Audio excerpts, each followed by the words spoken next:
The snow fell thick and heavy around the cabin as Timothy Wood pressed his calloused hand against Victoria Young's trembling cheek.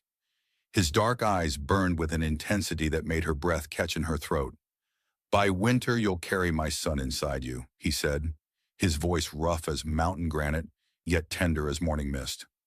"I swear it on my father's grave, on this mountain that raised me, on every star that watches over us tonight." Victoria's heart hammered against her ribs as she stared up at this man who had appeared in her life like a force of nature itself. Just months ago, she had been alone, desperate, facing a winter that promised nothing but death. Now in the flickering candlelight of his cabin, with his promise hanging in the air between them like a sacred vow, everything had changed. But to understand how they had arrived at this moment, how a grieving widow and a solitary mountain man had found salvation in each other's arms, we must return to where it all began, to that terrible day when Victoria's world crumbled like autumn leaves beneath her feet. The morning sun cast long shadows across the valley floor as Victoria Young stood beside her husband's grave. Her black dress stark against the golden wheat that swayed in the September breeze. The preacher's words had faded into the wind, leaving only the hollow ache in her chest and the terrible reality of her situation. Thomas was gone, taken by fever in the space of 3 days, and with him had died all her hopes for the future they had planned together.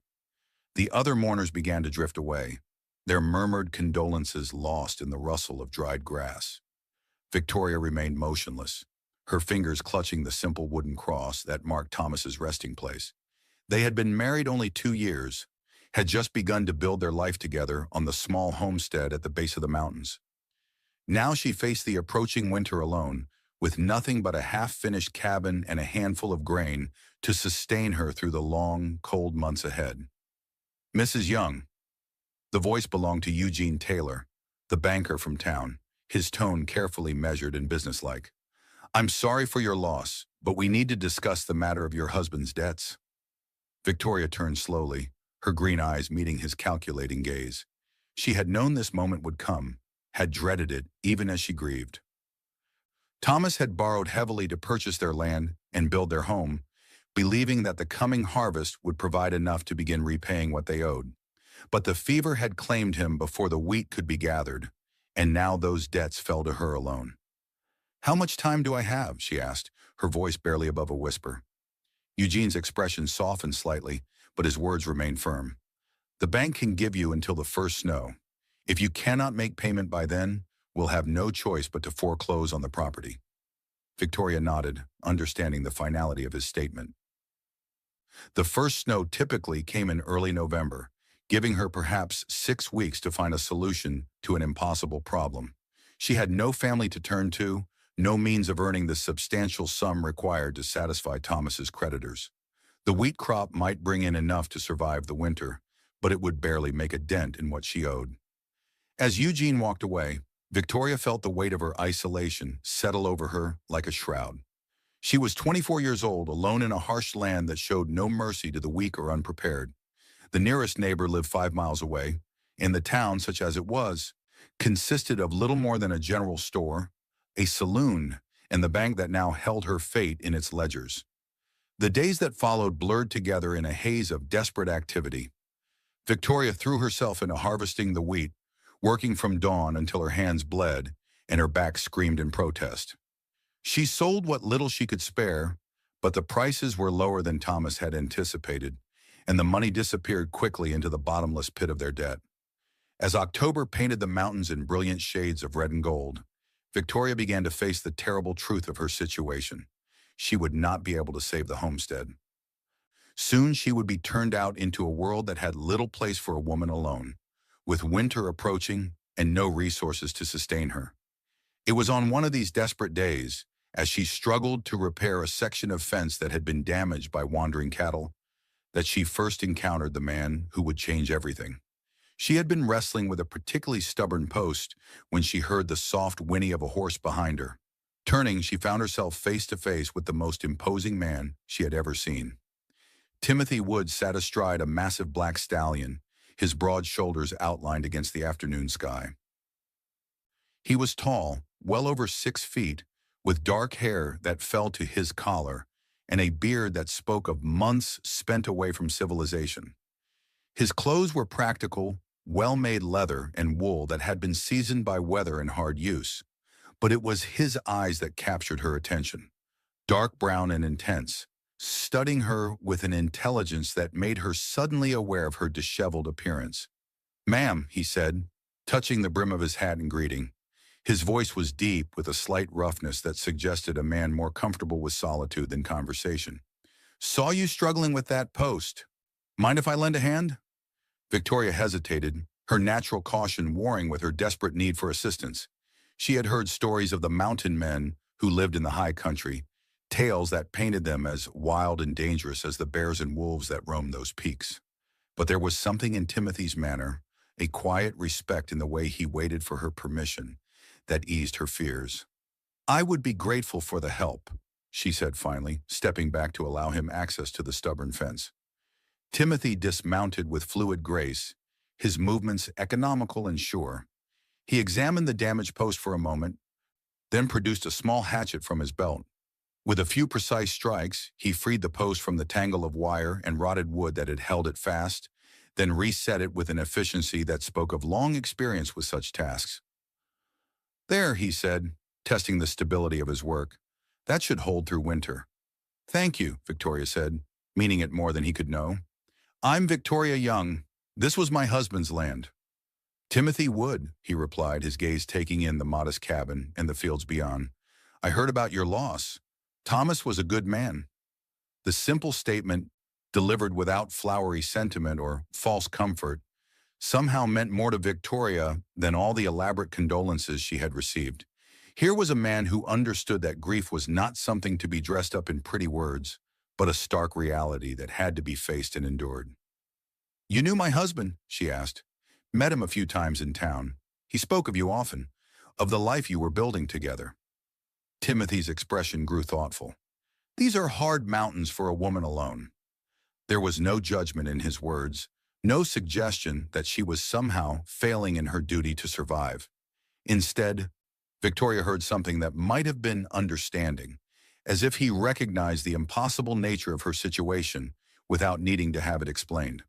"I'm managing," she said, though they both knew it was not entirely true. Timothy nodded, accepting her words at face value, while his eyes continued to assess the homestead with the practiced gaze of someone who understood the challenges of frontier life. "If you need anything, my cabin is about 8 miles up the mountain trail. Follow the creek until it forks, then take the eastern branch." With that, he mounted his horse and rode away, leaving Victoria to wonder at the strange encounter. She had expected him to probe for details about her situation, to offer advice or assistance in the manner of most men when confronted with a woman's troubles. Instead, he had simply made himself available, leaving the choice of whether to seek his help entirely in her hands. The first snow came early that year, arriving in late October with a ferocity that caught everyone unprepared. Victoria woke to find her world transformed, the familiar landscape buried beneath a blanket of white that stretched unbroken to the horizon. The beauty of it took her breath away. But beneath that beauty lay a terrible threat. Winter had arrived, and with it came the deadline that would determine her fate. She had managed to gather most of the wheat before the snow fell, but the harvest had brought in far less than she needed. Even if she sold everything she owned, every piece of furniture and farm equipment, every cow and chicken, she would still fall short of what the bank required. The mathematics of her situation were as cold and unforgiving as the wind that howled around the cabin walls. That afternoon, as she sat beside her meager fire, trying to stretch her dwindling supply of firewood, she heard the sound of approaching hoofbeats. Through the frost-covered window, she saw Timothy Wood riding toward her cabin, his horse moving steadily through the deep snow. Behind him, he pulled a loaded sledge, its contents covered by a heavy tarpaulin. Victoria opened the door before he could knock, the cold air rushing in to steal what little warmth her fire had generated. Timothy stood on her threshold, snowflakes caught in his dark beard, his eyes serious as they met hers. "Brought you some supplies," he said without preamble. "Firewood, dried meat, some other things you might need." "I can't pay you," Victoria said, her pride warring with her desperate need. I have nothing left to trade. Didn't ask for payment, Timothy replied. He began unloading the sledge, carrying armloads of split wood to stack beside her cabin. The meat came next, wrapped in oiled cloth and smelling of smoke and salt. There were also sacks of flour and beans, enough to last her through the worst of winter. Why are you doing this? Victoria asked as she watched him work. You barely know me. Timothy paused in his labor, considering her question with the same careful attention he had given to repairing her fence. These mountains don't care about your troubles, he said finally. They'll kill you just as quick whether you deserve it or not. But sometimes people can care where the mountains can't. The simple honesty of his answer left Victoria speechless. Here was a man who asked nothing of her, who expected no gratitude or recognition for his kindness. He simply saw a need and filled it, as naturally as he might have helped an injured animal or cleared a fallen tree from a trail.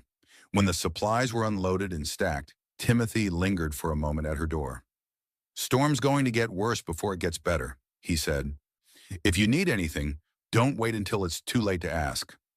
He was mounting his horse when Victoria finally found her voice. Mr. Wood, she called, stepping out into the swirling snow. Thank you. For everything. Timothy touched his hat brim in acknowledgement, but his expression remained serious. Winter's just getting started, Mrs. Young. This is nothing compared to what's coming. As he rode away, disappearing into the white curtain of falling snow, Victoria felt something shift inside her chest. For the first time since Thomas's death, she was not entirely alone. Someone had seen her struggle and chosen to help, not from duty or obligation, but from simple human kindness. It was a small thing, perhaps, but in the vast emptiness of her grief, it felt like a lifeline thrown to a drowning woman. The storm that Timothy had predicted lasted 3 days, piling snow higher than Victoria had ever seen it. She huddled in her cabin, feeding her fire with the wood he had brought, preparing simple meals from the supplies he had provided. Outside, the wind shrieked like a living thing, rattling the windows and finding every gap in the walls to send icy fingers probing into her sanctuary. On the third night, as the storm finally began to exhaust itself, Victoria heard a new sound beneath the wind's howling. It was rhythmic, purposeful, the sound of someone chopping wood. She peered through her frost-covered window, but could see nothing in the darkness beyond the reach of her firelight.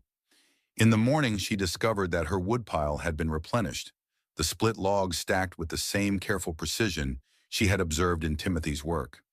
There were no footprints to mark his passage, the falling snow having erased all traces of his midnight visit. But she knew it had been him, knew that while she slept, he had worked in the bitter cold to ensure her survival. The pattern continued throughout the following weeks. Victoria would wake to find her water barrel filled, her small supply of hay for the cow mysteriously replenished, her cabin's chinking reinforced against the wind. Timothy never announced his presence, never knocked on her door to claim credit for his assistance. He simply appeared and disappeared like a guardian spirit, watching over her from the shadows. It was not until the bank's deadline arrived that Victoria finally understood the full extent of what he had done for her. Eugene Taylor rode out to her homestead on a crisp November morning, his horse picking its way carefully through the snow-covered ground. Victoria met him at her door, her heart heavy with the knowledge that she could not meet his demands. Mrs. Young, Eugene said, his breath forming clouds in the cold air. I trust you have the payment we discussed? I don't, Victoria replied, her voice steady despite the fear that clawed at her insides. I've done everything I could, but it wasn't enough. Eugene's expression was not unkind, but neither did it offer any hope of reprieve. I'm sorry to hear that. You understand that this means we'll have to proceed with foreclosure proceedings. I understand, Victoria said. She had prepared herself for this moment, had spent sleepless nights imagining what would come next. She would lose the homestead, would be forced to leave the only home she had known as a married woman. But where would she go? What would she do? However, Eugene continued, his tone becoming more businesslike, there has been an interesting development. Someone has come forward to pay your husband's debts in full. Victoria stared at him, certain she had misheard. I'm sorry. What did you say? The debt has been satisfied, Eugene repeated. Paid in gold, just this morning. The homestead is yours, free and clear. Who? Victoria whispered, though in her heart she already knew the answer. The gentleman preferred to remain anonymous, Eugene said, but his slight smile suggested he understood her confusion. He did ask me to tell you that the mountains take care of their own. After Eugene left, Victoria sank into her chair beside the fire, overwhelmed by the magnitude of what had just occurred. Timothy Wood had not simply helped her survive the winter, he had saved her entire future, had preserved the life she and Thomas had begun to build together. The debt he had paid must have represented years of trapping and trading, a fortune by mountain standards, given freely to a woman he barely knew. The knowledge of Timothy's sacrifice weighed heavily on Victoria's mind as the winter deepened around her isolated homestead. She found herself watching the mountain trails, hoping to catch a glimpse of the man who had become her anonymous benefactor. But days passed without any sign of him, and she began to wonder if he was deliberately avoiding her, perhaps uncomfortable with the gratitude he must know she felt. It was during one of the worst blizzards of the season that fate finally brought them together again. Victoria had been checking on her cow in the small barn behind the cabin when she heard a sound that made her blood run cold. The howl of wolves, close enough that she could hear the individual voices in their pack song. She hurried back toward the cabin, her heart pounding when she saw him. Timothy Wood stood in her yard, his rifle raised toward the tree line where yellow eyes gleamed in the darkness. His horse stood nearby, sides heaving from hard travel, and Victoria could see that both man and animal were exhausted.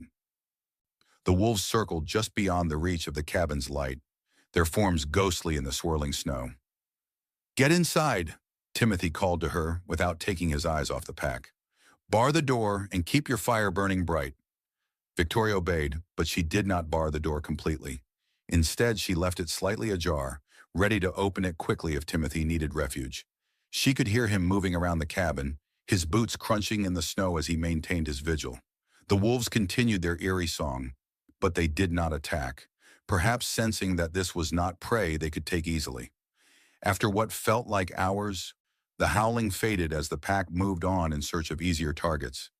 Timothy's boots approached the cabin door, and Victoria opened it to find him standing on her threshold, snow-covered and shivering despite his heavy coat. "Come in," she said, stepping back to allow him entry. "You must be frozen." Timothy hesitated, as if uncertain of his welcome, but the bitter cold finally drove him inside. He stood awkwardly near the door, dripping melted snow onto her floor, his dark eyes avoiding her gaze. "I'll put coffee on," Victoria said, busying herself with the pot and the fire. "You look like you could use something warm." "Much obliged," Timothy replied, his voice rough from the cold. He moved to warm his hands by the fire, his massive frame seeming to fill the small cabin. "Wolves have been troubling folks all along the valley. Heard they'd been seen near your place." "Is that why you came?" Victoria asked, glancing at him over her shoulder. "To warn me about the wolves?" Timothy was quiet for a long moment, his gaze fixed on the dancing flames. "Partly," he admitted finally. "Wanted to make sure you were getting along all right." Victoria poured the coffee when it was ready, handing him a steaming cup that he accepted with grateful hands. They sat in silence for a while, the only sounds the crackling of the fire and the wind howling outside. Finally, Victoria found the courage to speak the words that had been burning in her chest for weeks. "I know what you did," she said quietly. "The bank. My husband's debts." Timothy's hands stilled on his coffee cup, but he did not look at her. "Don't know what you mean. Eugene Taylor may have respected your wish to remain anonymous, but gold is not common currency in these parts. There aren't many men who could have paid what Thomas owed, and fewer still who would have reason to do so." Timothy set down his cup and rose to his feet, moving toward the window to peer out at the storm last night. "Storm's getting worse," he said, clearly attempting to change the subject. "I should head back before the trail becomes impassable." "No," Victoria said, rising to stand behind him. "You can't go out in this. It would be suicide." "I've traveled in worse weather," Timothy replied, but his tone lacked conviction. Even as he spoke, the wind outside rose to a shriek that rattled the cabin's windows. "Please," Victoria said, her voice softer now. "Stay. At least until the storm passes." Timothy turned to face her, and for the first time since entering her cabin, he met her eyes directly. What she saw there took her breath away. There was longing in his gaze, carefully controlled but unmistakable, and beneath it a loneliness that matched her own. This was a man who had spent years in solitude, who had learned to find comfort in his own company because he believed that was all he would ever have. "I don't want to impose," he said, but his resistance was weakening. "You saved my life," Victoria replied. "My home, my future. The least I can do is offer you shelter from a storm." Timothy nodded slowly, accepting her logic if not her gratitude. "I'll sleep by the fire. Won't be any trouble." "There's no need for that," Victoria said. "The bed is large enough for two, and we're both adults. We can share it without impropriety." The suggestion hung in the air between them, loaded with implications that neither was quite ready to acknowledge. Timothy's jaw tightened, and Victoria saw him struggle with himself, duty and desire warring in his expression. "Wouldn't be proper," he said finally. "You're a widow in mourning. People would talk." "What people?" Victoria asked, gesturing toward the storm-covered windows. "There's no one here but us, and no one else need ever know. I'm not suggesting anything scandalous, just practical arrangements for surviving a blizzard." Timothy considered this for a long moment, his practical nature warring with his sense of propriety.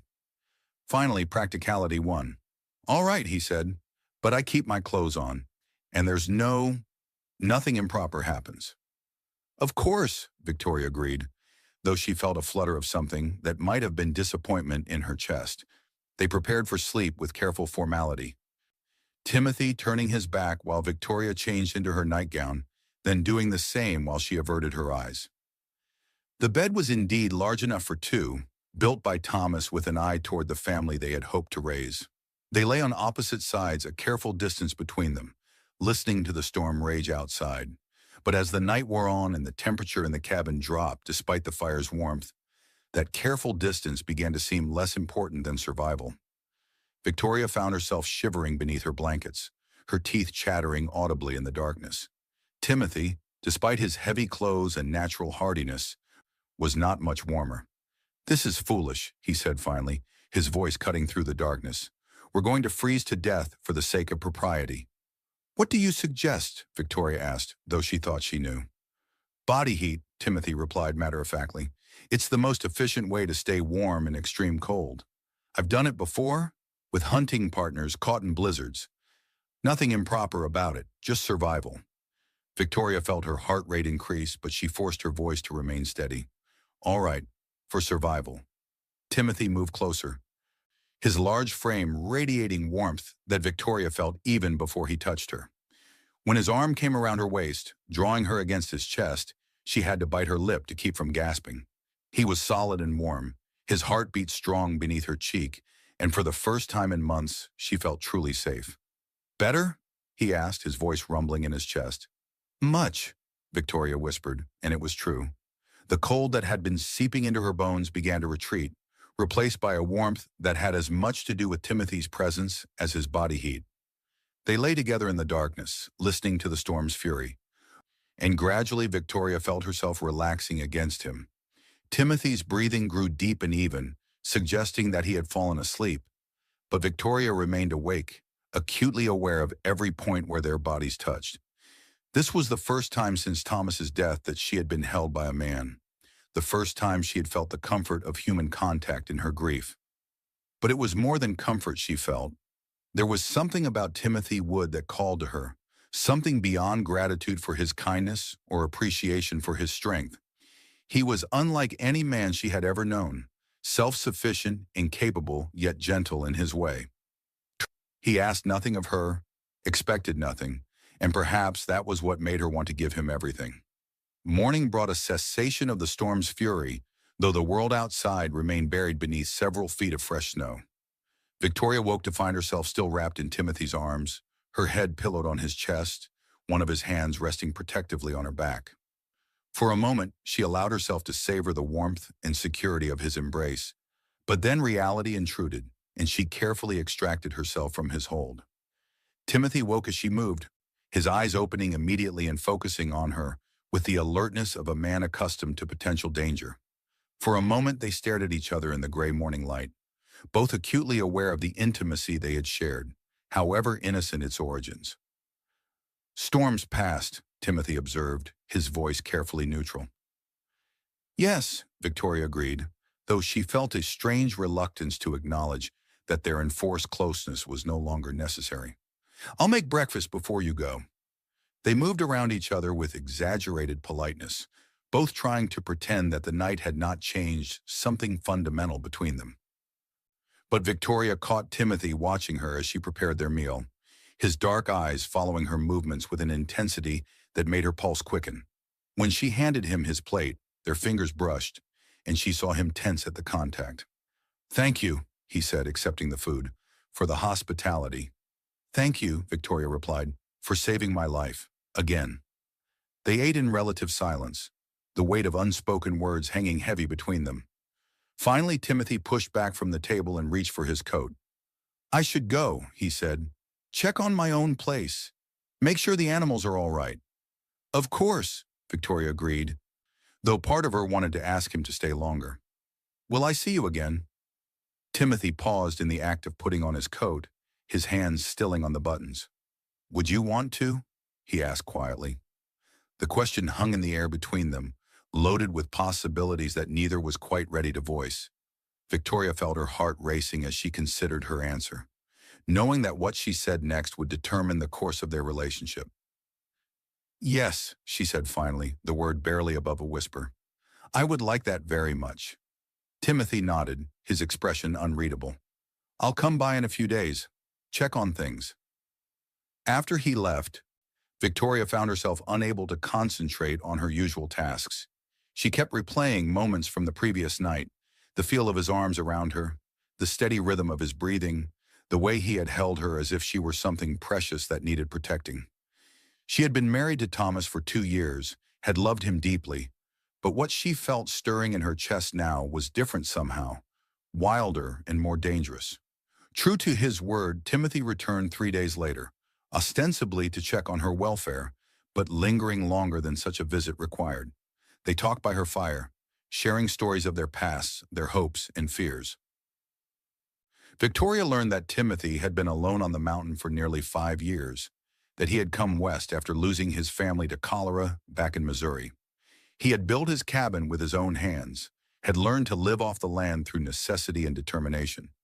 Don't you get lonely? Victoria asked, studying his profile in the firelight. Used to, Timothy admitted. Got accustomed to it, I suppose. Loneliness is like cold weather. You learn to dress for it, to find ways to keep it from killing you. And now? Victoria pressed gently. Timothy was quiet for a long moment, his gaze fixed on the dancing flames. Now I'm not sure I remember how to be around people anymore. How to be around... He trailed off, leaving the sentence unfinished. Around women? Victoria supplied. Around someone who matters, Timothy corrected, his eyes meeting hers briefly before returning to the fire. The admission hung between them, raw and honest in its simplicity.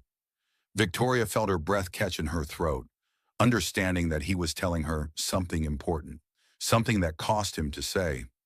You matter to me too, she said quietly, more than I probably should allow myself to feel. Timothy's hands clenched into fists on his knees, his internal struggle visible in the tension of his shoulders. You're still in mourning, he said. It wouldn't be right. Thomas has been dead for 4 months, Victoria replied. I loved him, and I always will, but he's gone. I'm still here, still alive, and I have to find a way to keep living. And you think I'm part of that? Timothy asked, his voice rough with emotion. I think, Victoria said carefully, that you've already become part of it, whether we intended it or not. Timothy rose abruptly, pacing to the window to stare out at the snow-covered landscape. I'm not an easy man to be around, he said. I've been alone too long, gotten set in my ways. I don't know how to be what a woman needs. What do you think I need? Victoria asked, rising to stand behind him. Timothy turned to face her, his dark eyes intense with emotion. Someone better than me. Someone who can give you the kind of life you deserve, with neighbors and society, and all the things that make a woman happy. You think those things would make me happy? Victoria asked, moving closer to him. After everything that's happened, you think I care about society's opinion or neighborhood gossip? You should, Timothy said firmly. You're young, beautiful, intelligent. You could remarry, have children, build a proper life. With whom? Victoria demanded, her own emotion rising to match his. There are perhaps a dozen unmarried men in this entire territory, and half of them are drunks or worse. The others are looking for young girls they can mold to their specifications, not widows with opinions and independence. There could be others, Timothy insisted. Men moving west, looking for new opportunities. Maybe, Victoria agreed. But I don't want others. I want... She stopped, realizing what she had been about to say. What? Timothy asked, his voice barely above a whisper. What do you want? Victoria took a deep breath, knowing that her next words would change everything between them. I want you, she said simply. I want the man who saved my life without asking for anything in return. I want the man who held me through the storm and made me feel safe for the first time since Thomas died. I want the man who's been alone too long and thinks he doesn't deserve happiness. Timothy's control finally cracked, and he reached for her, his large hands cupping her face with surprising gentleness. Victoria, he whispered, her name a prayer on his lips. I know it's complicated, she continued, her hands coming up to cover his. I know there are 100 reasons why it shouldn't work, but I also know that when I'm with you, I feel alive again. When you're not here, I find myself watching the trails, hoping to see you coming. That has to mean something. Timothy's thumb stroked across her cheekbones, his touch reverent and careful. It means everything, he said hoarsely. But I'm scared, Victoria. Scared of wanting something so much that losing it would destroy me. Then don't lose it, Victoria whispered, rising on her toes to bring her face closer to his. Don't lose me. The kiss, when it came, was inevitable, as sunrise, as necessary as breathing.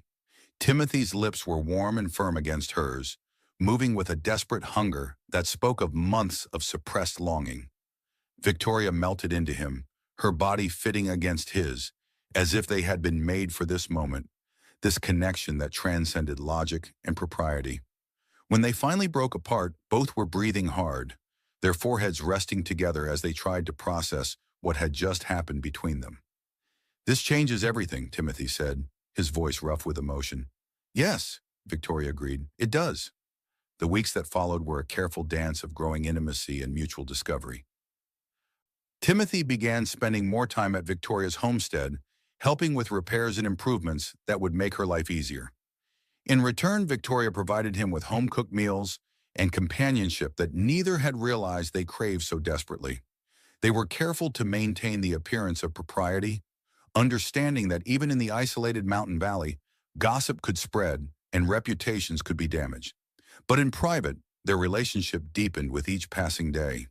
They talked for hours by the fire, sharing their dreams and fears, their hopes for the future. Timothy proved to be an excellent listener, offering practical advice when asked but never trying to solve Victoria's problems for her. You're different from other men I've known, Victoria observed one evening as they sat together on her front porch, watching the sunset paint the mountains in shades of gold and purple. How so? Timothy asked, his arm draped casually around her shoulders. Most men feel compelled to fix things, to take charge and make decisions for women. You listen instead. You offer help without taking over. Timothy considered this for a moment. Maybe it's because I've had to be self-sufficient for so long. I understand the importance of being able to rely on yourself. Wouldn't want to take that away from someone else. Thomas was a good man, Victoria said carefully, but he always assumed he knew what was best for me. He made decisions about our life without consulting me, believing he was protecting me from difficult choices. And you resented that? Timothy asked. Sometimes, Victoria admitted. I loved him, but I also felt diminished by his protection, as if he thought I wasn't capable of handling the truth or making hard decisions. You're one of the strongest people I've ever met, Timothy said simply. Man or woman, takes real strength to face what you faced and keep going. Victoria felt tears prick her eyes at the sincerity in his voice. I don't always feel strong. Sometimes I feel like I'm barely holding on. That's when you're strongest, Timothy replied. When everything's falling apart and you keep going anyway. That's not weakness, Victoria. That's courage. As December deepened into January, their physical relationship began to evolve as well. What had started as innocent touches and stolen kisses gradually became something more intense. more urgent. They were both adults, both lonely, both drawn to each other with a force that seemed to grow stronger with each passing day. It was during a particularly brutal cold snap that the inevitable finally occurred. Timothy had been staying at the homestead for 3 days, ostensibly because the weather made travel dangerous, but both knew the real reason. They were no longer content with separate sleeping arrangements, no longer able to pretend that their feelings were merely friendship. On the third night, as they prepared for bed with their usual careful formality, Victoria finally broke the silence that had been growing between them. "This is ridiculous," she said, turning to face him as he arranged his blankets by the fire. "We're both adults, both unattached. Why are we torturing ourselves like this?" Timothy straightened slowly, his eyes meeting hers across the small cabin. "Because once we cross that line, there's no going back. Everything changes." "Everything has already changed," Victoria pointed out. "We're just pretending it hasn't." Timothy was quiet for a long moment, his internal struggle visible in the tension of his shoulders. "If we do this," he said finally, "it's not just for tonight. I'm not the kind of man who can share a woman's bed and then walk away as if it meant nothing." "I wouldn't want you to," Victoria replied. "I'm not the kind of woman who gives herself lightly." "Then what are we talking about here?" Timothy asked, his voice rough with emotion. "What is this between us?" Victoria took a deep breath, knowing that her answer would determine the course of both their lives. "I think," she said carefully, "that we're talking about marriage. Eventually, when enough time has passed that it won't cause scandal." Timothy's eyes widened slightly at her directness. "You'd want that? To be married to a mountain man who's more comfortable with animals than people?" "I'd want to be married to you," Victoria corrected. "The man who saved my life, who treats me as an equal, who makes me feel alive again. The rest is just details." Timothy crossed the cabin in 3 long strides, his hands framing her face as he searched her eyes. "Are you sure, Victoria? Once we start down this path, there's no changing your mind. I won't share you, won't be content with half measures." "I'm sure," Victoria whispered, her hands coming up to rest on his chest. "I've never been more sure of anything in my life." The kiss that followed was different from their previous embraces, deeper and more urgent, carrying with it the weight of commitment and promise. When Timothy lifted her in his arms and carried her to the bed, Victoria felt no shame or uncertainty, only rightness, as if she had finally found her way home after months of wandering in the wilderness. Their lovemaking was tender and passionate, a claiming and a surrender that left them both changed. Afterward, as they lay entwined in the darkness, Victoria felt a peace she had not known since before Thomas's death. This was different from what she had shared with her husband, wilder and more intense, but no less meaningful. "No regrets?" Timothy asked, his voice rumbling in his chest beneath her cheek. "None," Victoria replied firmly. "You." "Only that we waited so long," Timothy said, his arms tightening around her. "I love you, Victoria. More than I thought I was capable of loving anyone." "I love you too," Victoria whispered back, the words feeling both natural and revolutionary on her lips. "Whatever comes next, we'll face it together." Timothy's response was to pull her closer, as if he could somehow merge their bodies completely, make them one being that could never be separated. In the darkness of the cabin, with the wind howling outside and the fire crackling in the hearth, they began to plan their future together. "I want to marry you properly," Timothy said. "When spring comes and the trails are clear, we'll go to town and have the ceremony performed by the preacher." "People will talk," Victoria warned. "They'll say it's too soon, that I'm dishonoring Thomas's memory." "Let them talk," Timothy replied firmly. "We know the truth of what we feel for each other. That's all that matters." "And until then," Victoria asked.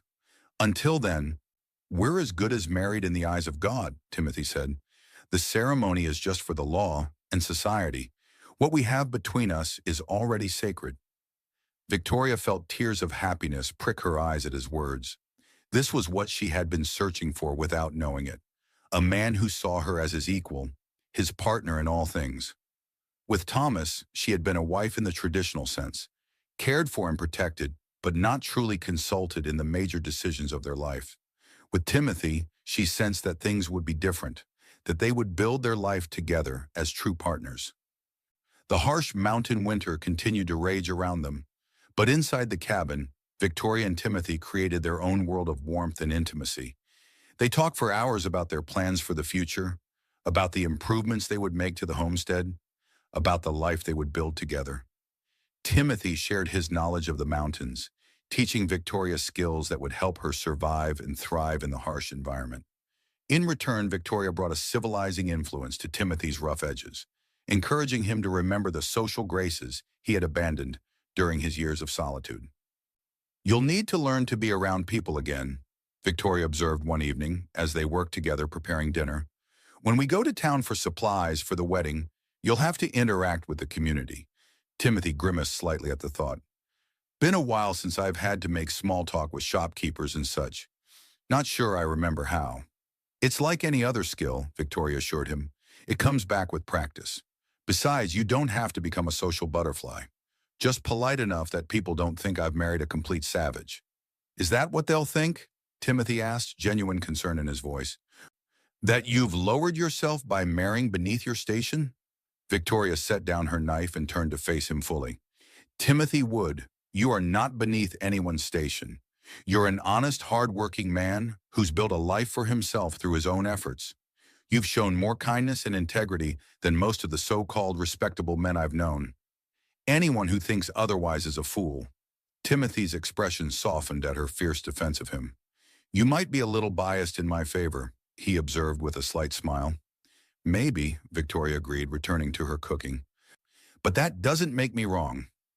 As February melted into March, they began to make concrete plans for their future. Timothy's cabin in the high country was well-built and defensible, but it was isolated even by mountain standards. Victoria's homestead, while more modest, was better situated for farming and closer to town. They decided to keep both properties, using Timothy's cabin as a retreat during the summer months when they could take advantage of the high country's hunting and trapping opportunities. "We'll need to expand the cabin here," Timothy said as they walked the boundaries of Victoria's land. "Add on a proper bedroom, maybe a larger kitchen, and we'll need more storage space for supplies." "Can we afford all that?" Victoria asked, practical concerns never far from her mind. "Between what I've saved from trapping and what you'll make from this year's crops, we should manage," Timothy replied. "I'm handy with tools, so most of the work I can do myself. Just need to buy the materials." Victoria felt a thrill of excitement at the thought of improving their home, of building something together that would last for years to come. It was a far cry from the desperation she had felt just months earlier, when losing the homestead had seemed inevitable. "What about children?" she asked quietly, the question that had been hovering unspoken between them for weeks. Timothy stopped walking and turned to face her, his expression serious. "Do you want children?" "Yes," Victoria replied without hesitation. "I've always wanted to be a mother. Thomas and I were trying, but—" She trailed off, the old pain of that loss still sharp. "And with me?" Timothy asked. "Would you want to have my children?" Victoria felt her heart swell with emotion at the tenderness in his voice. "More than anything," she said, "I want to give you sons and daughters. Want to build a family with you." Timothy reached for her, pulling her into his arms with a desperation that spoke of deep longing. "I never thought I'd have that," he said roughly. "Never thought I'd find someone who'd want to share that kind of life with me." "Well, you have," Victoria said firmly, standing on her toes to kiss him, "and I'm not going anywhere." As spring began to assert itself over the mountain valley, bringing longer days and the first tentative signs of new growth, Victoria and Timothy's relationship continued to deepen and strengthen. They worked side by side preparing the fields for planting, their partnership extending beyond the emotional and physical into the practical realm of survival and prosperity. It was during one of these working sessions, as they repaired winter damage to the barn, that Timothy broached a subject that had been on his mind for weeks. "Victoria," he said, pausing in his hammering to look at her, "there's something I need to ask you." "What is it?" Victoria replied, setting down her own tools to give him her full attention. Timothy took a deep breath, his expression serious. "I know we've talked about waiting until summer to get married, about doing things properly and giving people time to adjust to the idea, but I've been thinking, maybe we shouldn't wait." Victoria felt her pulse quicken at his words. "What do you mean?" "I mean, maybe we should get married now, as soon as the trails are clear enough to get to town. I don't want to wait anymore, Victoria. I don't want to spend another day pretending we're not already committed to each other in every way that matters. Victoria studied his face, seeing the vulnerability beneath his determined expression. What's brought this on? She asked gently. Timothy was quiet for a moment, his gaze fixed on the distant mountains. Had a dream the other night, he said finally. Dreamed that something happened to you, that I lost you before we could make it official. Woke up in a cold sweat, terrified that it might be some kind of premonition. Timothy, Victoria said softly, moving to stand beside him. It was just a dream. Maybe, Timothy agreed, but it made me realize something. Every day we wait is a day we're not truly living as husband and wife. Every day we wait is a day we're letting fear and convention dictate our choices instead of following our hearts. Victoria felt tears prick her eyes at the raw honesty in his voice. You really want to marry me that badly? I want to call you my wife, Timothy said simply. I want the whole world to know that you belong to me and I belong to you. I want to start building our family, our future, without any more delays or excuses. Victoria felt her heart soar at his words, at the certainty and passion in his voice. Then let's do it, she said impulsively. Let's go to town as soon as the weather clears and get married. Timothy's face lit up with a joy so pure it took Victoria's breath away. You mean it? You're not just saying that to make me happy? I mean it, Victoria said firmly. I'm tired of waiting too. I'm tired of pretending we're not already everything to each other. Let's make it official and start our real life together. Timothy swept her up in his arms, spinning her around in a circle as she laughed with delight. When he set her down, his expression was serious again, but his eyes shone with happiness. There's one more thing, he said, his voice dropping to a more intimate tone. Something I want to promise you. Something I want to swear before we take our vows. What is it? Victoria asked, intrigued by his intensity. Timothy took her hands in his thumbs stroking over her knuckles as he searched for the right words. I want to promise you that by next winter, you'll carry my child inside you. I want to give you the family you've dreamed of, want to see you round with my son or daughter.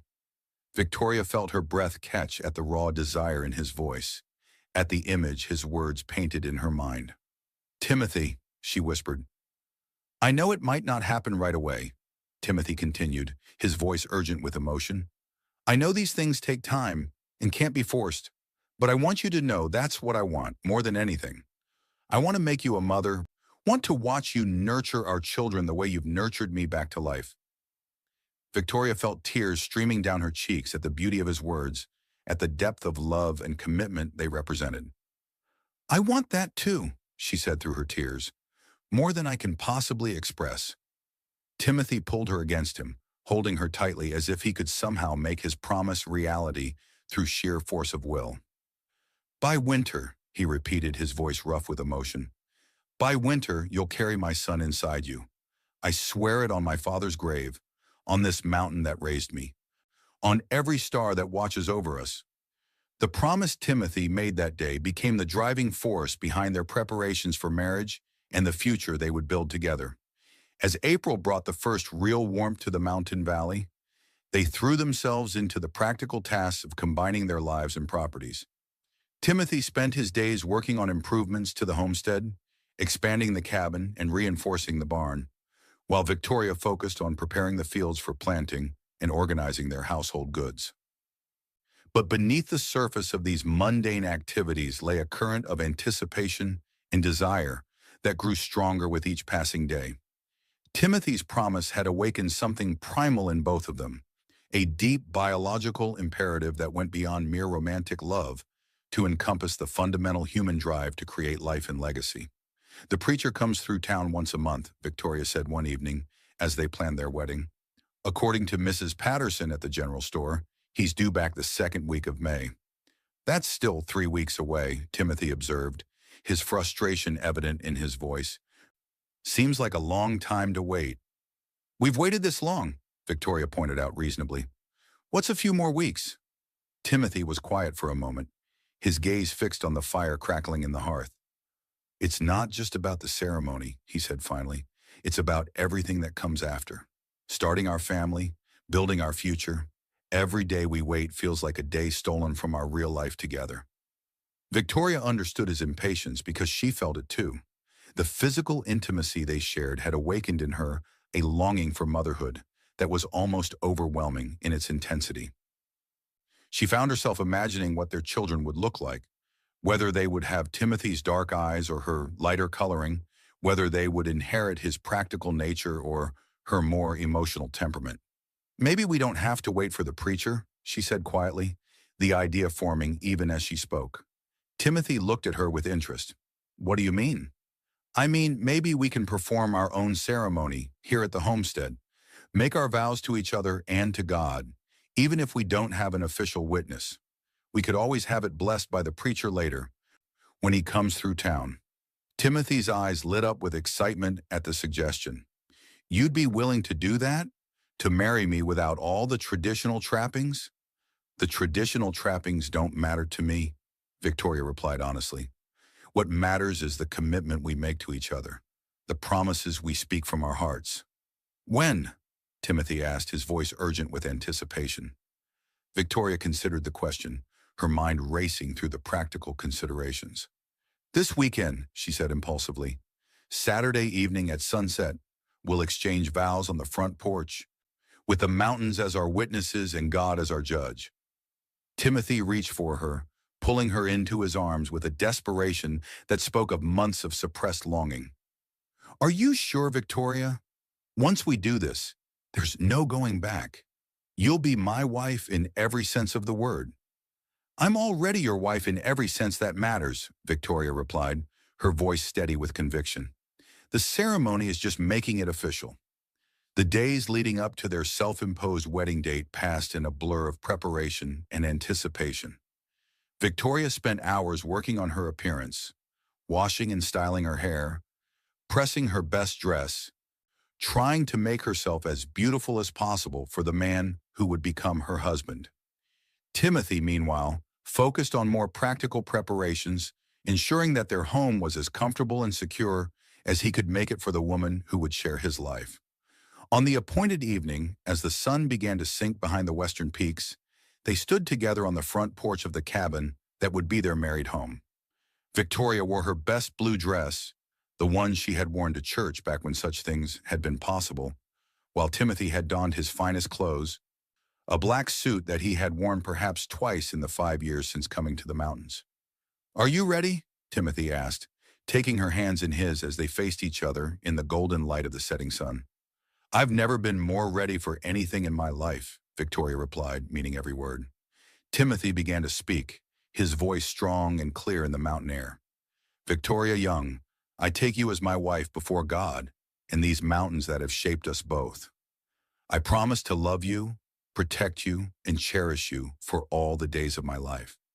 I promise to be your partner in all things, to share with you both joy and sorrow, prosperity and hardship. I promise to be faithful to you alone, to forsake all others for the sake of what we build together." Victoria felt tears streaming down her cheeks as she listened to his heartfelt vows, words that came not from a prayer book or traditional ceremony, but from the depths of his heart. When it was her turn to speak, she found her voice strong despite her emotion.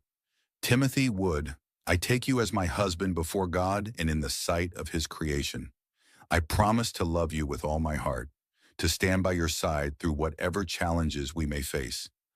I promise to be your partner and your equal, to share with you my thoughts, my dreams, and my body. I promise to bear your children if God wills it, to make our house a home, and to love you until my last breath." Timothy produced a simple gold band from his pocket, a ring he had somehow acquired during one of his trips to town. "With this ring, I thee wed," he said, sliding it onto her finger with reverent care.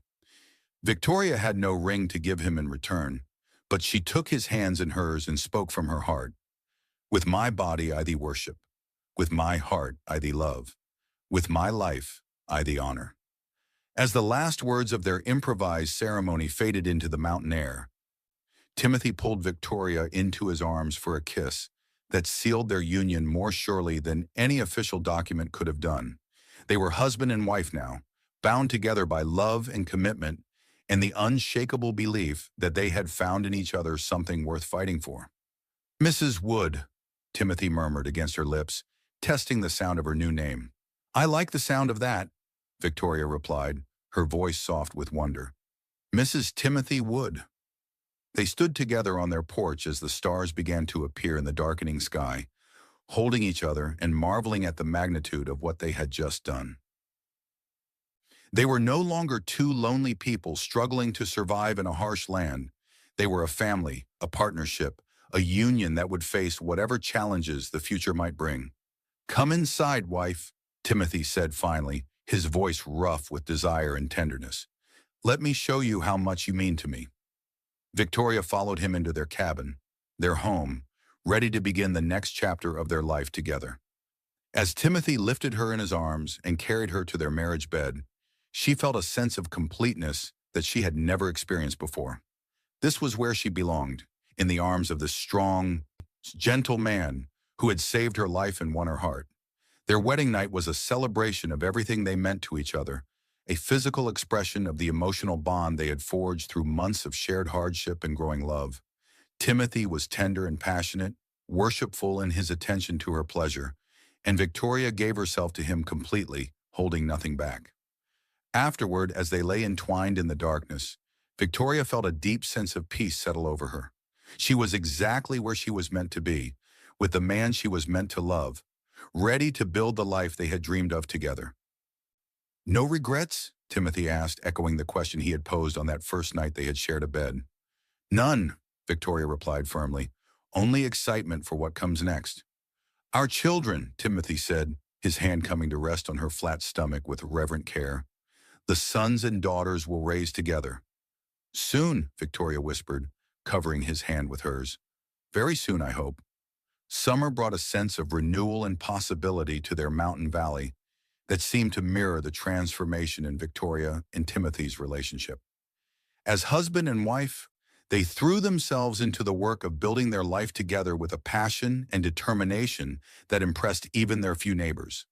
The crops Victoria had planted flourished under Timothy's expert care, while the improvements he made to their homestead transformed it from a simple frontier cabin into a comfortable family home. But it was the changes in Victoria herself that were most remarkable.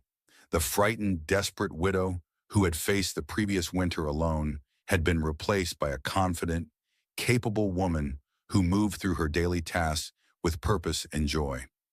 Marriage to Timothy had awakened in her a strength she had not known she possessed, a fierce determination to build something lasting and beautiful in the harsh mountain landscape. "You're different," observed Janet Morales, one of their few neighbors, during a rare social visit. "Stronger somehow, more sure of yourself." Victoria smiled as she poured tea for her guest, her hand unconsciously moving to rest on her stomach in a gesture that had become habitual over the past few weeks. "I feel different," she admitted, "more like myself than I've ever been." "Marriage agrees with you," Janet continued, studying Victoria's glowing complexion and bright eyes. "Your husband is a good man, even if he is a bit unconventional." "He's perfect for me," Victoria replied without hesitation. "I couldn't ask for a better partner in life." Janet's expression grew more serious as she leaned forward in her chair. "There's been talk in town," she said quietly. "Some folks think you married too quickly after Thomas's death, that it wasn't proper to move on so soon." Victoria felt a flash of anger at the gossip, but she forced her voice to remain calm. "Thomas has been dead for nearly a year," she pointed out. "And what business is it of theirs anyway? I'm not hurting anyone by finding happiness again." "Of course not," Janet agreed quickly. "I'm just warning you that there might be some unpleasantness when you come to town. Some people can be small-minded about these things." "Let them talk," Victoria said firmly, echoing Timothy's words from months earlier. "I know the truth of my situation, and that's all that matters."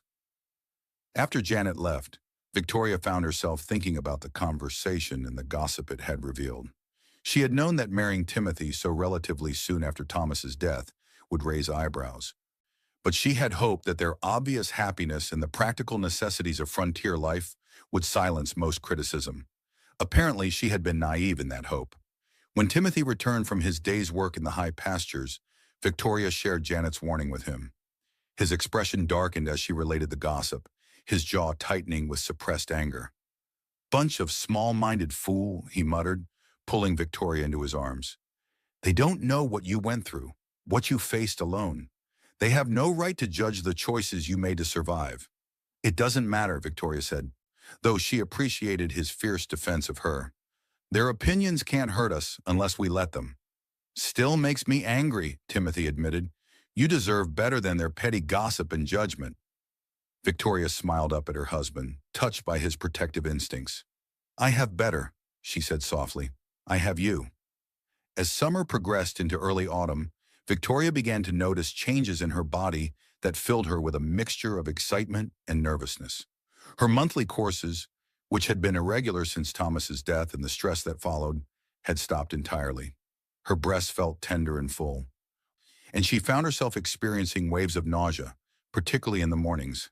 She kept these observations to herself for several weeks, afraid to hope, afraid to disappoint Timothy if her suspicions proved unfounded. But as the signs became more pronounced and undeniable, she finally allowed herself to believe what her body was telling her. One evening in late September, as they sat together on their porch watching the sunset paint the mountains in brilliant shades of gold and crimson, Victoria finally found the courage to share her news. "Timothy," she said quietly, her hand resting on her stomach in the gesture that had become second nature. "I have something to tell you." Timothy looked at her with interest, noting the mixture of excitement and nervousness in her expression. "What is it?" Victoria took a deep breath, her heart racing with anticipation. I believe I'm carrying your child." Timothy went completely still, his dark eyes searching her face as if trying to determine whether she was serious. "Are you sure?" he asked finally, his voice barely above a whisper. "As sure as I can be without seeing a doctor," Victoria replied. "All the signs are there. I haven't had my monthly courses in over 2 months, and I've been sick in the mornings. My body feels different, changed." Timothy's face transformed as the reality of her words sank in, joy spreading across his features like sunrise over the mountains.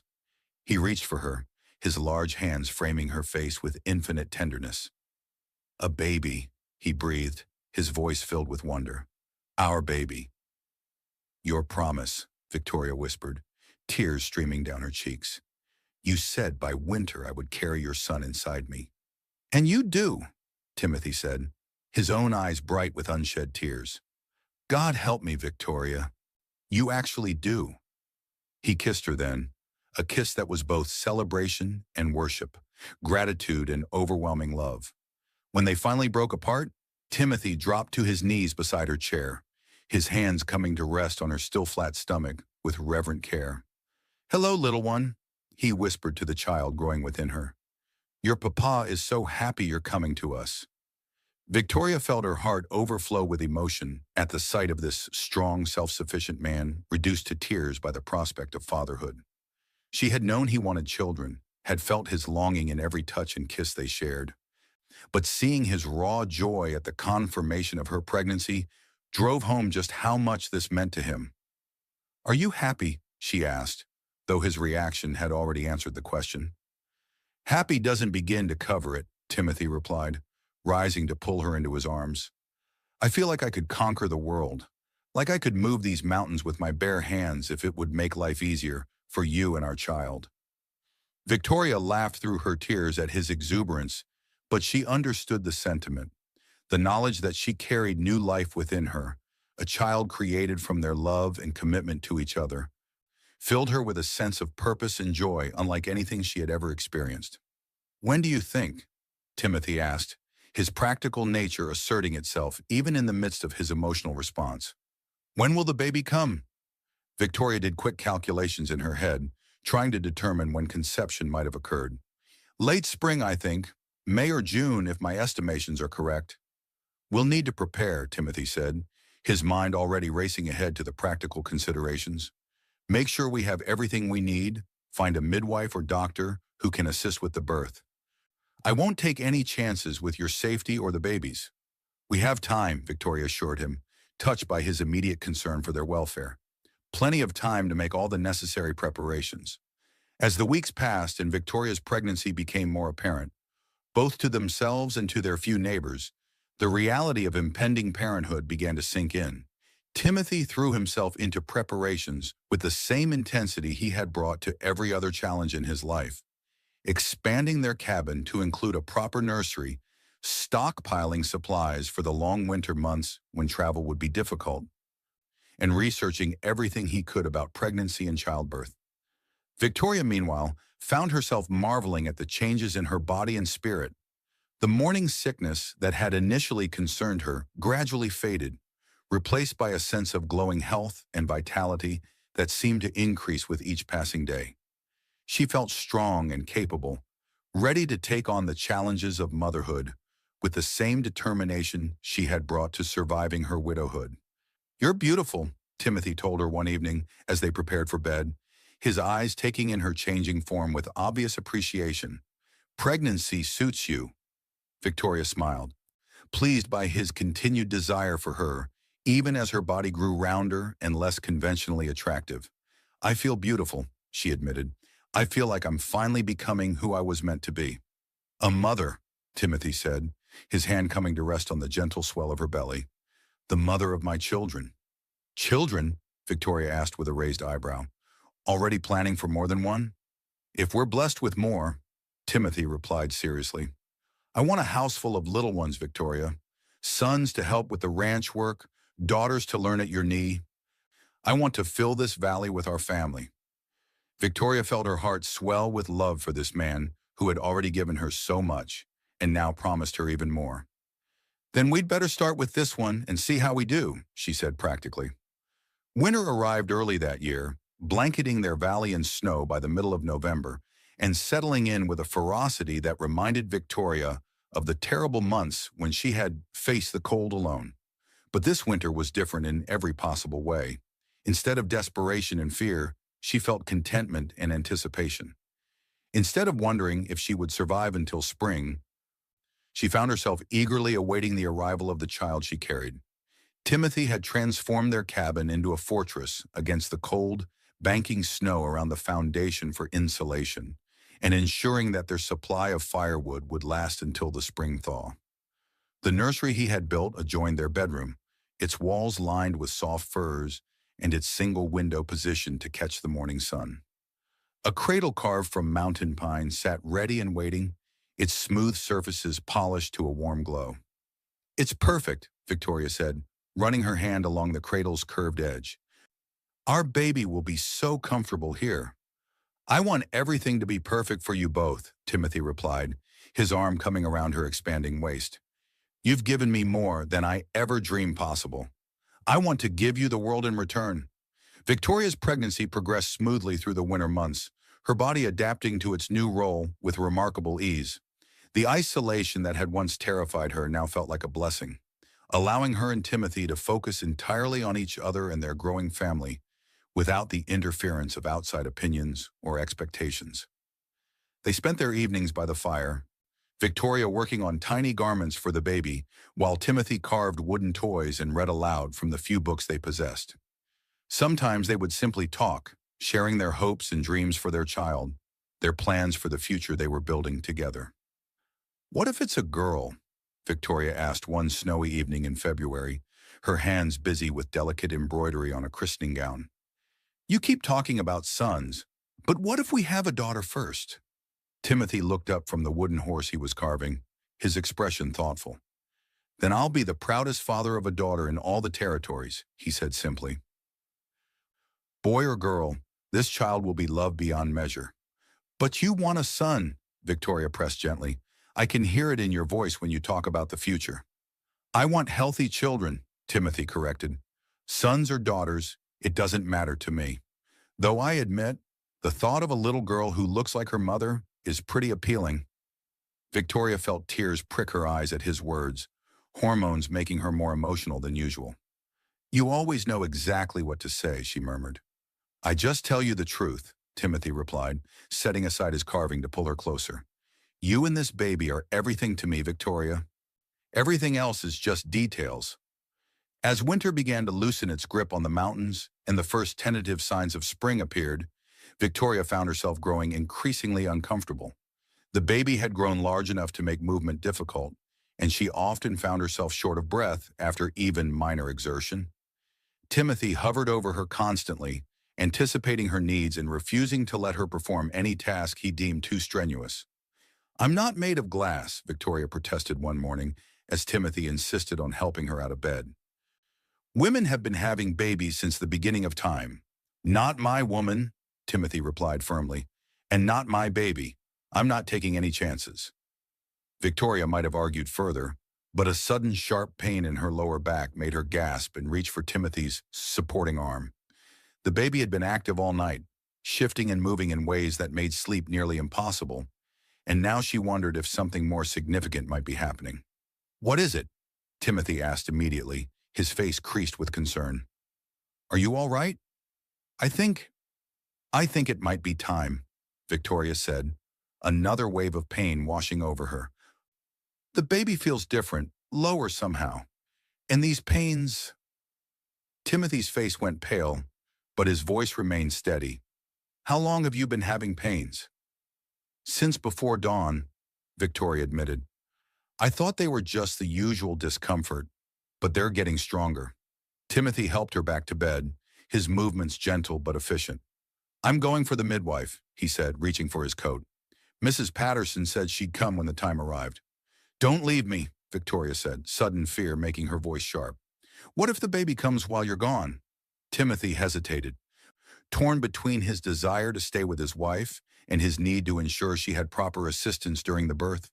"The midwife lives only 3 miles away," he said finally. "I can be back within the hour." "Please," Victoria whispered, another contraction making her grip his hand tightly. "I need you here." Timothy's resolve crumbled in the face of her need. "All right," he said, pulling off his coat. "We'll manage this ourselves if we have to. I've helped with animal births before. How different can it be?" Despite her pain, Victoria managed a weak smile at his attempt at humor. "I suspect it's quite different," she said, "but I trust you completely." The hours that followed tested both of them in ways they had never imagined. Victoria's labor progressed slowly but steadily, each contraction stronger than the last, while Timothy did his best to provide comfort and support despite his own fear and inexperience. He brought her cool water when she was thirsty, rubbed her back when the pain was at its worst, and held her hand through each wave of agony. "I can't do this," Victoria gasped during a particularly intense contraction. "It's too much. I can't." "Yes, you can," Timothy said firmly, his voice cutting through her panic. "You're the strongest woman I've ever known, Victoria. You've survived things that would have broken other people. You can do this." "What if something goes wrong?" Victoria asked, fear making her voice small and vulnerable. "What if I die like so many other women do? What if the baby—" "Nothing is going to go wrong," Timothy said with absolute conviction. "I won't let it. You're going to have this baby, and you're both going to be fine. I promise you." As afternoon faded into evening, Victoria's contractions grew stronger and more frequent, signaling that the birth was imminent. Timothy positioned himself to assist, his hands steady despite his racing heart, his voice calm and encouraging even as he battled his own fear. "I can see the head," he said, wonder creeping into his voice. "Victoria, I can see our baby's head." Victoria bore down with all her remaining strength, her body working with a primal efficiency that amazed them both.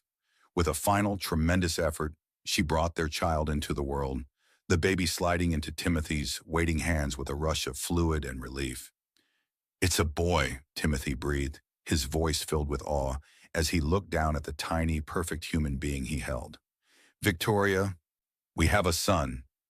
The baby's first cry filled the cabin, strong and healthy and absolutely beautiful to his parents' ears.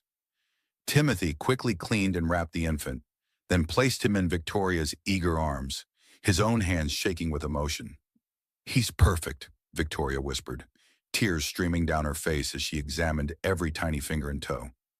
"Look at him, Timothy. Look at our son."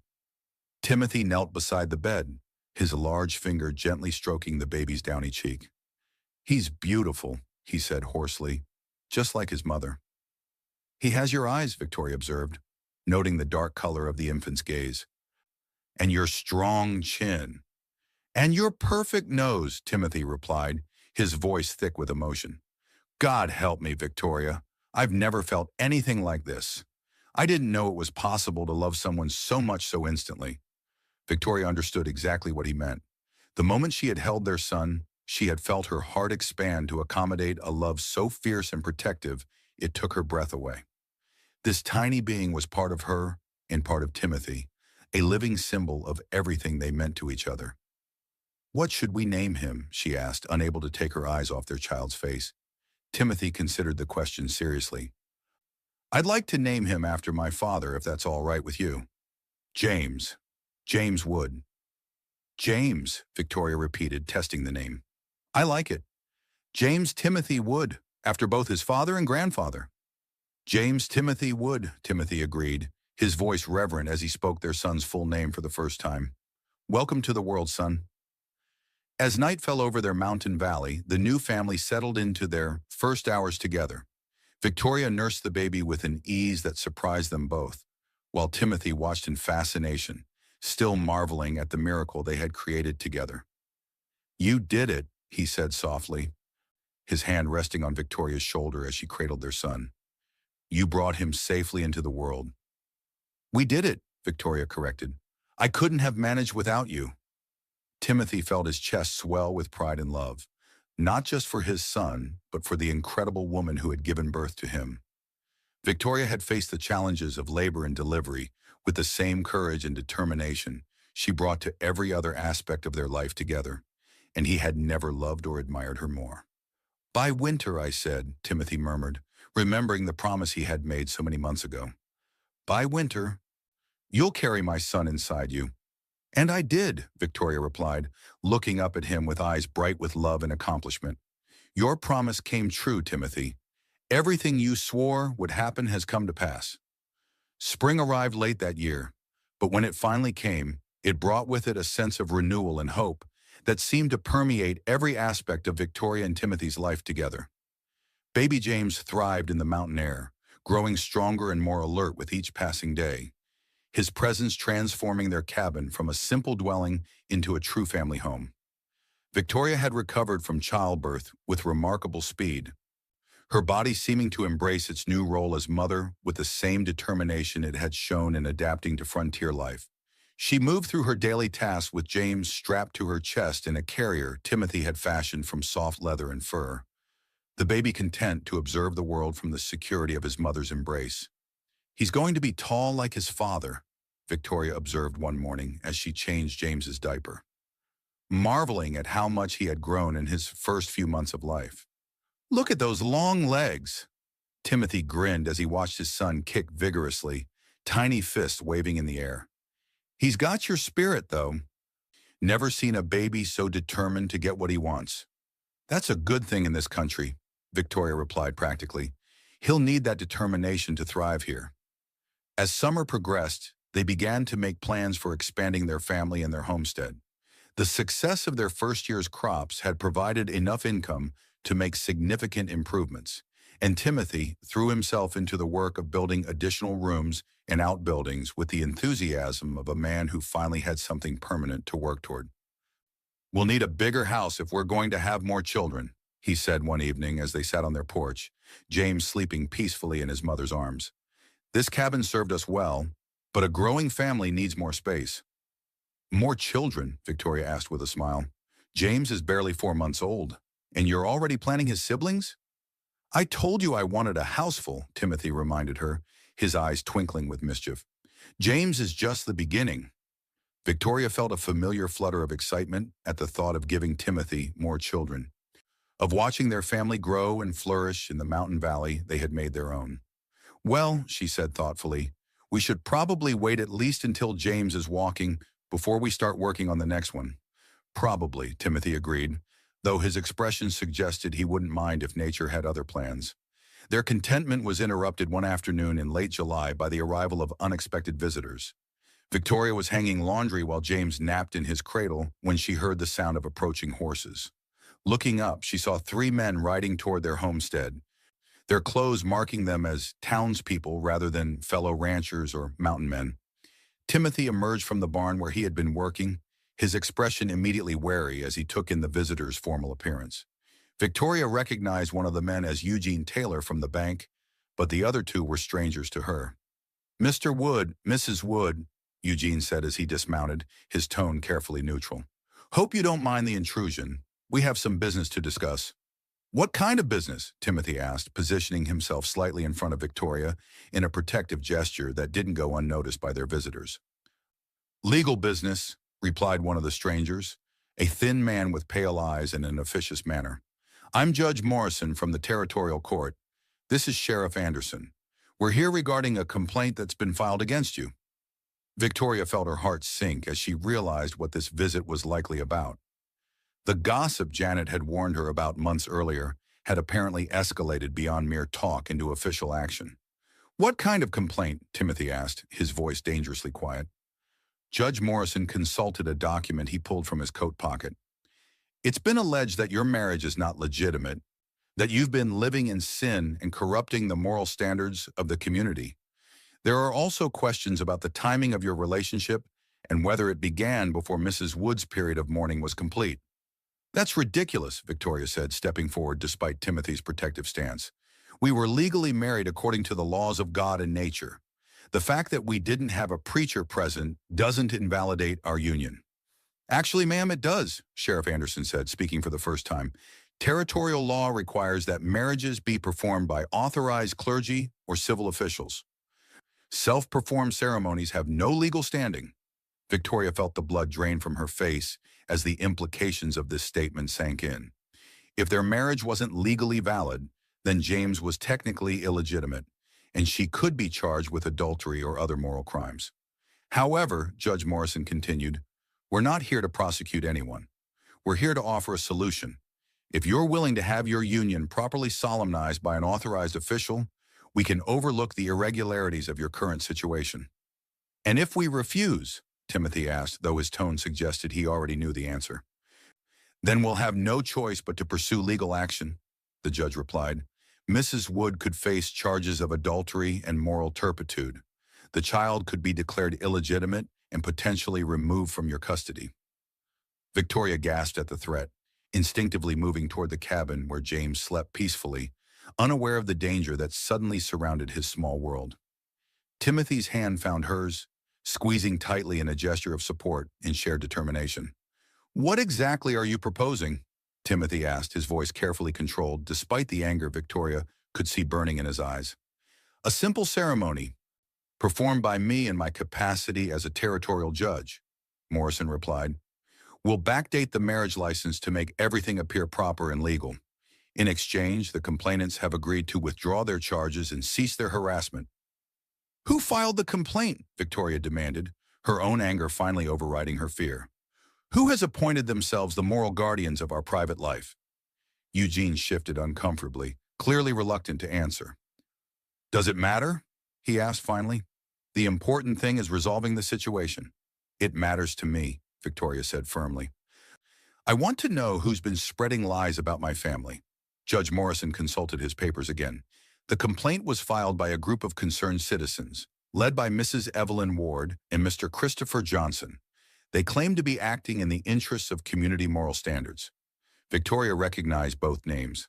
Evelyn Ward was the wife of a failed prospector who had always resented the success of others, while Christopher Johnson was a merchant who had made several unsuccessful attempts to court Victoria after Thomas's death.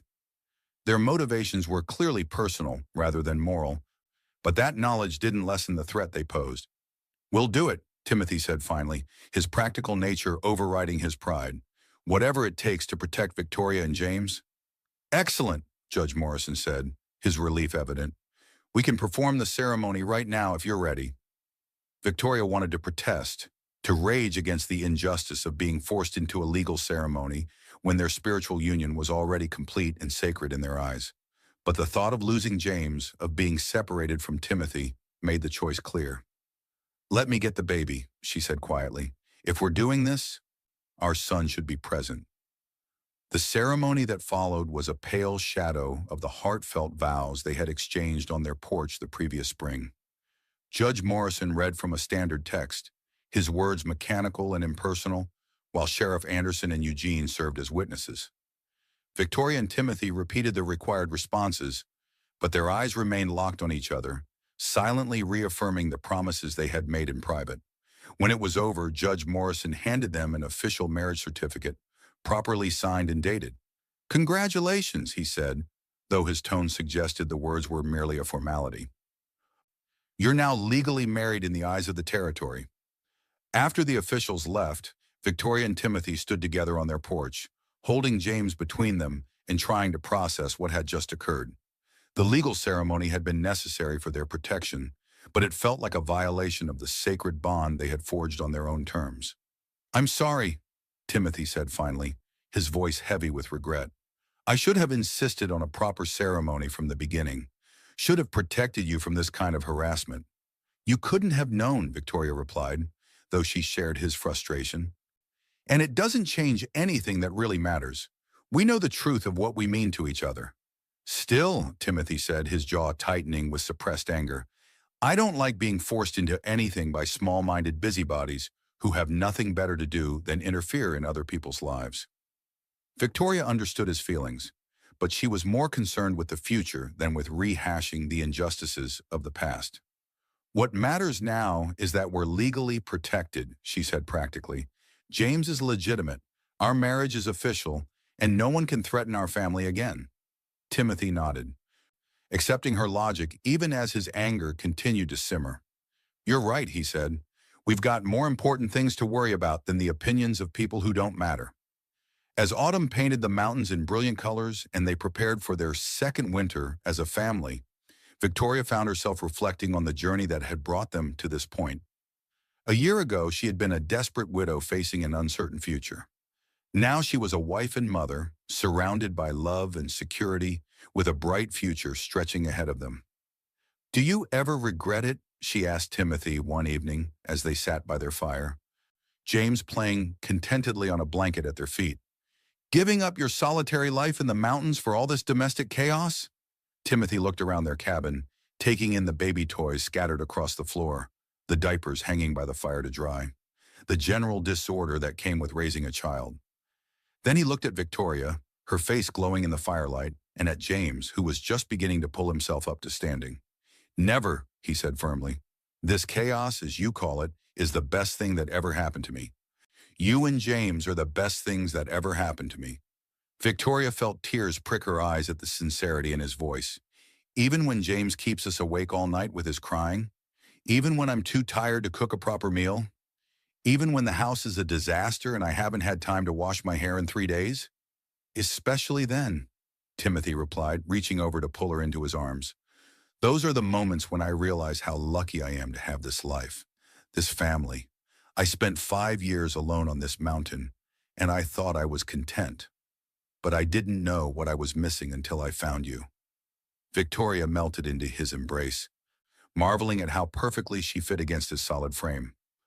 "I love you, Timothy Wood," she whispered against his chest, "more than I ever thought it was possible to love another human being." "And I love you," Timothy replied, his arms tightening around her. "You and James are my whole world now. Everything I do, every plan I make, it's all for you two." As winter settled over their valley once again, Victoria found herself amazed at the difference a year could make. Instead of facing the cold months with fear and desperation, she looked forward to the cozy evenings by the fire, to watching James discover snow for the first time, to the quiet intimacy that came with being snowed in together. "Next winter," Timothy said one snowy evening as they prepared for bed, "James will be walking. He'll be getting into everything, making mischief. And maybe he'll have a little brother or sister to play with," Victoria added, her hand moving unconsciously to her stomach. Timothy's eyes sharpened with interest at her words. "Are you saying what I think you're saying?" Victoria smiled, enjoying his suspense. "I'm saying that your promise about me carrying your son by winter came true so perfectly that maybe it's time to make a new promise." "What kind of promise?" Timothy asked, moving closer to her. "Promise me," Victoria said, her voice soft but serious, "that by next winter, our family will have grown again. Promise me that James will have a sibling to love and protect." Timothy's eyes blazed with desire and determination as he pulled her into his arms. "I promise," he said, his voice rough with emotion. By next winter, you'll carry another child of mine. I swear it on everything sacred, on the love we've built together, on the future we're creating for our family." Victoria felt her heart soar at his words, at the certainty and passion in his voice. This was the man who had saved her life, who had given her love and security in the family she had always dreamed of. This was the man who kept his promises, who turned dreams into reality through sheer force of will and devotion. "Then we'd better get started," she whispered against his lips, pulling him toward their bed with a smile that promised everything he could ever want. Outside, the snow continued to fall, blanketing their valley in pristine white. But inside their cabin, surrounded by warmth and love and the sleeping breath of their son, Victoria and Timothy began working on making his second promise come true. They had found in each other something worth fighting for, worth building a life around, worth passing on to the next generation. The mountain man's promise had been kept, and now it was time to make new promises, to dream new dreams, to continue building the legacy of love and family that would endure long after the snows melted and spring returned to their mountain home. As Timothy's hands found her in the darkness, as their bodies joined in the ancient dance of creation and love, Victoria knew with absolute certainty that this promise, like the first, would be fulfilled. By winter, she would indeed carry his child again, and their family would continue to grow and flourish in the harsh but beautiful land they had claimed as their own. The lonely widow was lonely no more, and the solitary mountain man had found his heart's desire in the woman who had brought light and laughter back into his carefully ordered world. Together they had built something beautiful and lasting, something that would endure through whatever challenges the future might bring. And in the warmth of their love, surrounded by the security of their mountain home, their son slept peacefully, unaware that he would soon have a sibling to share his adventures, his parents' love, and the bright future that stretched ahead of them all like an endless mountain vista, beautiful and full of promise.